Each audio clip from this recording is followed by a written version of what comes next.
অন্তর্বর্তী সরকারের নেতৃত্বে জুলাই ঘোষণাপত্র চূড়ান্তে সর্বদলীয় বৈঠক আজ। পররাষ্ট্র সচিবের সঙ্গে সাক্ষাৎ করেছেন ঢাকায় নিযুক্ত চীনের রাষ্ট্রদূত ইয়াও ওয়েন। ডক্টর ফয়েজ হত্যায় হাসিনা সহ ৪১ জনের বিরুদ্ধে ট্রাইব্যুনালে অভিযোগ এবং ১৭ বছর পর আজ কারামুক্ত হলেন লুৎফুজ্জামান বাবর। অভিনন্দন ভোরের পাতা প্রাইম নিউজে। সাথে আছি তাসনূভা আয়ুষী। শুনছিলেন সংবাদ শিরোনাম, এবার বিস্তারিত। জুলাই গণ অভ্যুত্থানের ঘোষণাপত্র চূড়ান্ত করার লক্ষ্যে রাজনৈতিক দল ও অন্যান্য অংশীজনের সঙ্গে আজ সর্বদলীয় বৈঠক করবেন অন্তর্বর্তী সরকারের প্রধান উপদেষ্টা ডক্টর মোহাম্মদ ইউনূস। বিকেল ৪টায় প্রধান উপদেষ্টা সরকারি বাসভবন যমুনায় এ বৈঠক শুরু হবে, যা চলবে সন্ধ্যা ৭টা পর্যন্ত। বৈঠকে বিএনপি, জামাত, গণতন্ত্র মঞ্চ সহ রাজনৈতিক দল ও বিভিন্ন শ্রেণী পেশার মানুষ উপস্থিত থাকবেন। প্রধান উপদেষ্টা ডক্টর মোহাম্মদ ইউনূস সহ উপদেষ্টা পরিষদের সদস্যরাও বৈঠকে উপস্থিত থাকতে পারেন। গুরুত্বপূর্ণ এই বৈঠকে স্পষ্ট হতে পারে কবে ঘোষণাপত্রটি দেওয়া হবে। প্রধান উপদেষ্টার প্রেস উইং থেকে এ তথ্য জানানো হয়েছে এবং ঘোষণাপত্রের একটি খসড়া রাজনৈতিক দলগুলোর কাছে পাঠানো হয়েছে। পররাষ্ট্র সচিব মোহাম্মদ জসিমউদ্দিনের সঙ্গে সাক্ষাৎ করেছেন ঢাকায় নিযুক্ত চীনের রাষ্ট্রদূত ইয়াও ওয়েন। বৃহস্পতিবার পররাষ্ট্র মন্ত্রণালয়ের সচিবের দপ্তরে সাক্ষাৎ হয়। সাক্ষাতে তারা বাংলাদেশ ও চীনের দ্বিপক্ষীয় সম্পর্ক নিয়ে বিস্তারিত আলোচনা করেছেন। তারা দ্বিপক্ষীয় সহযোগিতা, যৌথভাবে বাংলাদেশ চীনের কূটনৈতিক সম্পর্কের ৫০ বছর উদযাপন নিয়েও আলোচনা করেছেন। ধারণা করা হচ্ছে পররাষ্ট্র সচিব ও রাষ্ট্রদূতের বৈঠকে অন্তর্বর্তী সরকারের পররাষ্ট্র উপদেষ্টা মোহাম্মদ তৌহিদ হোসেনের আসন্ন বেইজিং সফর নিয়ে আলোচনা হয়েছে। উপদেষ্টা প্রথম দ্বিপক্ষীয় সফরে আগামী ২০ জানুয়ারি দেশটিতে যাবেন। দীর্ঘ ১৭ বছর কারাবাসের পর আজ কারামুক্ত হলেন সাবেক স্বরাষ্ট্র প্রতিমন্ত্রী লুৎফুজ্জামান বাবর। বৃহস্পতিবার দুপুরে কেরানীগঞ্জ কেন্দ্রীয় কারাগার থেকে তিনি ছাড়া পেয়েছেন বলে জানিয়েছে কারা অধিদপ্তর। বিষয়টি গণমাধ্যমকে নিশ্চিত করেছেন লুৎফুজ্জামান বাবরের ব্যক্তিগত সহকারী মির্জা হায়দার আলী।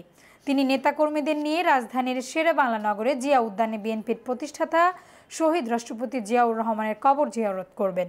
এরপর গুলশানের বাসায় যাবেন। গত মঙ্গলবার চট্টগ্রামে আলোচিত ১০ ট্রাক অস্ত্র চোরাচালানের ঘটনায় অস্ত্র আইনে করা পৃথক মামলায় যাবজ্জীবন কারাদণ্ডের দায় থেকে খালাস পান লুৎফুজ্জামান বাবর। বিচারপতি মোস্তফা জামান ইসলাম ও বিচারপতি নাসরিন আক্তারের সমন্বয়ে গঠিত হাইকোর্ট বেঞ্চ এ রায় ঘোষণা করেন। লক্ষ্মীপুর জেলা জামায়াতের নায়েবে আমির ডক্টর ফায়েজ আহমেদকে নিজ বাসায় গুলি করে হত্যার ঘটনায় শেখ হাসিনার সাবেক সামরিক উপদেষ্টা তারেক আহমেদ সিদ্দিক সহ ৪১ জনের বিরুদ্ধে আন্তর্জাতিক অপরাধ ট্রাইব্যুনালে অভিযোগ দায়ের করা হয়েছে। বৃহস্পতিবার ফয়েজ আহমেদের ছেলে ডক্টর হাসানুল বান্না চিফ প্রসিকিউটর কার্যালয়ে এই অভিযোগ দাখিল করেন। আসামিদের বিরুদ্ধে মানবতা বিরোধী অপরাধের অভিযোগ আনা হয়েছে। ২০১৩ সালের ২৩ ডিসেম্বর লক্ষ্মীপুর জেলা জামায়াতের নায়েবে আমির ডক্টর ফয়েজ আহমেদকে নিজ বাসায় গুলি করে হত্যা করে র্যাব। হত্যার পর তাকে বাসায় ছাদ থেকে নিচে ফেলে দেওয়া হয়। গভীর রাতে শহরের উত্তর তেহমনি এলাকায় এ ঘটনা ঘটে। দেশে হিউম্যান মেটানিউমো ভাইরাস আক্রান্ত নারী সানজিদা আক্তার মারা গেছেন। মহাখালী সংক্রামক হাসপাতালে চিকিৎসাধীন অবস্থায় তার মৃত্যু হয়েছে। বুধবার রাতে মহাখালী সংক্রামক ব্যাধি হাসপাতালে চিকিৎসাধীন অবস্থায় মারা গেছেন বলে তার স্বজনরা জানিয়েছেন। চিকিৎসকরা বলেছেন রোগীর নিউমোনিয়া ও ভাইরাসজনিত সমস্যা অনেকটা ভালো হয়ে গিয়েছিল, তবে স্থূলতা ও কিডনি সমস্যা ছিল। অন্যান্য সমস্যার কারণে তাকে বাঁচানো যায়নি। গত ১২ জানুয়ারি এই নারীর HMPV-তে আক্রান্ত হওয়ার খবর আসে। জানা যাচ্ছিল ওই নারীর বিদেশ সফরের কোনো ইতিহাস ছিল না। এই ভাইরাস নিয়ে ভয়ের কিছু নেই বলা হলেও পার্শ্ববর্তী একাধিক দেশে ভাইরাসটি ছড়িয়ে পড়ায় এ নিয়ে সতর্কতাও জারি করে স্বাস্থ্য অধিদপ্তর। শীতে কাঁপছে উত্তরের জেলা পঞ্চগড়। গত দুদিন ধরে এই এলাকার ১০ ডিগ্রির নিচে তাপমাত্রা। এর মাঝেই বইছে মৃদু শৈত্যপ্রবাহ। এতে শীতের তীব্রতা আরও বেড়েছে। তীব্র এই শীতে দুর্ভোগ বেড়েছে নিম্ন আয়ের মানুষের। বুধবার ভোর ৬টায় তাপমাত্রা রেকর্ড হয়েছে ৯.৫ ডিগ্রি সেলসিয়াস। এর আগে মঙ্গলবার ভোর ৬টায় তাপমাত্রা রেকর্ড হয় ৯.৮ ডিগ্রি সেলসিয়াস। দুদিন ধরে ১০ ডিগ্রির নিচে তাপমাত্রা রেকর্ড হওয়ায় মৃদু শৈত্যপ্রবাহ বইছে বলে জানিয়েছে জেলার প্রথম শ্রেণীর আবহাওয়া পর্যবেক্ষণাগার কার্যালয়। এদিকে আজ সকাল থেকেই দেখা গেছে ঘন কুয়াশার চাদরে ঢাকা পড়েছে প্রান্তিকে জেলা। বৃষ্টির মতো ঝরছে বরফ শিশির। শহর ও গ্রামের সড়কগুলোতে যানবাহনগুলোকে হেডলাইট জ্বালিয়ে চলাচল করতে দেখা গেছে। এবার আন্তর্জাতিক সংবাদ।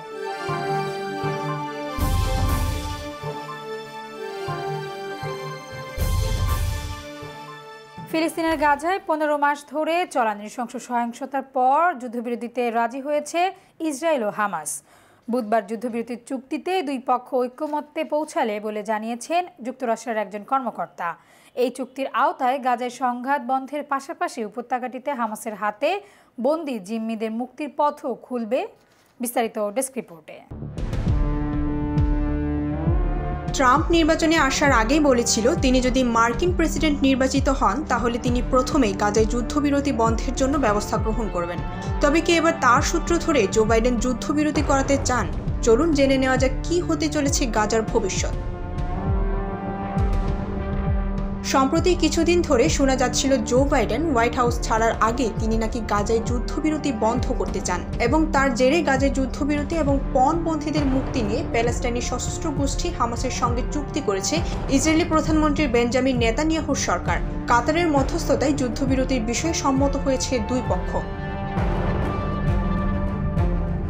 যুদ্ধবিরতির পর গাজায় রাজনৈতিক পরিস্থিতি এবং মানবিক সহায়তা সংক্রান্ত বিষয় নিয়ে একটি রিপোর্ট তৈরির কাজ শুরু করেছেন আমেরিকার বিদেশ সচিব অ্যান্টনি ব্লিনকেন। সেই রিপোর্ট মেনেই হবে পরবর্তী পদক্ষেপ। চুক্তিপত্রের খসড়া তৈরিতে ভূমিকা নিয়েছেন কাতারের আমির Tamim bin Hamad Al Thani. 2023 সালে 7 অক্টোবর প্যালেস্টাইনি সশস্ত্র গোষ্ঠী হামাস ইসরায়েলের ভূখণ্ডে হামলা চালানোর পরেই গাজা ভূখণ্ড জুড়ে ধ্বংসযজ্ঞ শুরু করেছিল নেতানিয়াহুর ফৌজ। ইসরায়েলি হামলার প্রায় 53,000 প্যালেস্টাইনির মৃত্যু হয়েছে গত 16 মাসে। অন্যদিকে হামাসের আক্রমণে নিহত প্রায় 2,000 ইসরায়েলি। হামাসের তরফে বুধবার জানানো হয়েছে তারা সমস্ত ইসরায়েলি পণবন্দীদের পর্যায়ক্রমে মুক্তি দেবে। এবার বিনোদনের সংবাদ।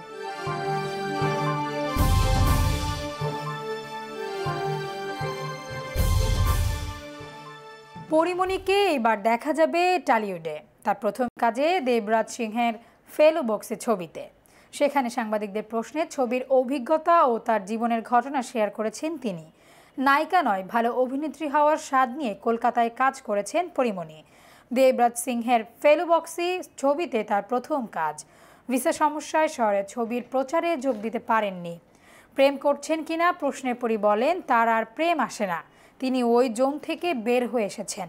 পরি বলেন যার বিয়ে তার হুঁশ নেই, পাড়াপড়শির ঘুম নেই, তার যেন সেই দশা। তার প্রেম নিয়ে তার যত না মাথা ব্যথা, বাকিদের যেন বেশি। তিনি বলেন আমি কারো নই বাবা, তোমরা খুশি থাকো। পরিমণি জানান জীবন অনেক কিছু শিখিয়ে দিল, অনেক রকমভাবে চলতে শেখালো। সম্ভবত আমার এখন সেই অবস্থা যাচ্ছে। তাছাড়া এত প্রেম করেছি, আমার মতো ফাটিয়ে প্রেম বোধ হয় ইন্ডাস্ট্রিতে কেউ করেনি, তাই আমার প্রেমের কোটা শেষ। এবার খেলাধুলার সংবাদ। বিপিএলে এবার সিলেট স্ট্রাইকার্সের অন্যতম প্রধান আকর্ষণ ছিলেন কর্নওয়াল। তবে ইনজুরির কারণে পুরো টুর্নামেন্ট মাঠে দেখা যায়নি তার প্রত্যাশিত পারফরম্যান্স। সিলেট স্ট্রাইকার্সের হয়ে বিপিএল শুরুটা কর্নওয়ালের জন্য ছিল হতাশাজনক। প্রথম 2 ম্যাচে অসুস্থতার কারণে মাঠে নামতে পারেননি। তৃতীয় ম্যাচে সুযোগ পেয়ে ব্যাট হাতে 18 রান করার পাশাপাশি বোলিংয়ে একটি উইকেট শিকার করেন। খুলনার বিপক্ষে তার পারফরম্যান্স ছিল একেবারেই নিষ্প্রভ, যার ফলে একাদশ থেকে জায়গা হারান তিনি। সিলেট স্ট্রাইকার্সের অফিসিয়াল ফেসবুক পেজে এক ভিডিও বার্তায় কর্নওয়াল বাংলাদেশকে বিদায় জানান। ইনজুরির কারণে বিপিএল ছেড়ে যাচ্ছেন রাকিম কর্নওয়াল। এবারের সিলেট স্ট্রাইকার্স দলে বড় তারকার সংখ্যা কম। পল স্টার্লিং, জর্জ মানসি ও রিস টপলির মতো খেলোয়াড়রা। সংবাদ শেষ করার আগে শিরোনামগুলো আরও একবার। অন্তর্বর্তী সরকারের নেতৃত্বে জুলাই ঘোষণাপত্র চূড়ান্তে সর্বদলীয় বৈঠক আজ। পররাষ্ট্র সচিবের সঙ্গে সাক্ষাৎ করেছেন ঢাকায় নিযুক্ত চীনের রাষ্ট্রদূত ইয়া ওয়েন। ডক্টর ফয়েজ হত্যায় হাসিনা সহ 41 জনের বিরুদ্ধে ট্রাইব্যুনালে অভিযোগ এবং 17 বছর পর আজ কারামুক্ত হলেন লুৎফুজ্জামান বাবর। এই ছিল আজকের ভোরের পাতার প্রাইম নিউজ। সারা দেশের সর্বশেষ আপডেট পেতে চোখ রাখুন ভোরের পাতায়। ধন্যবাদ।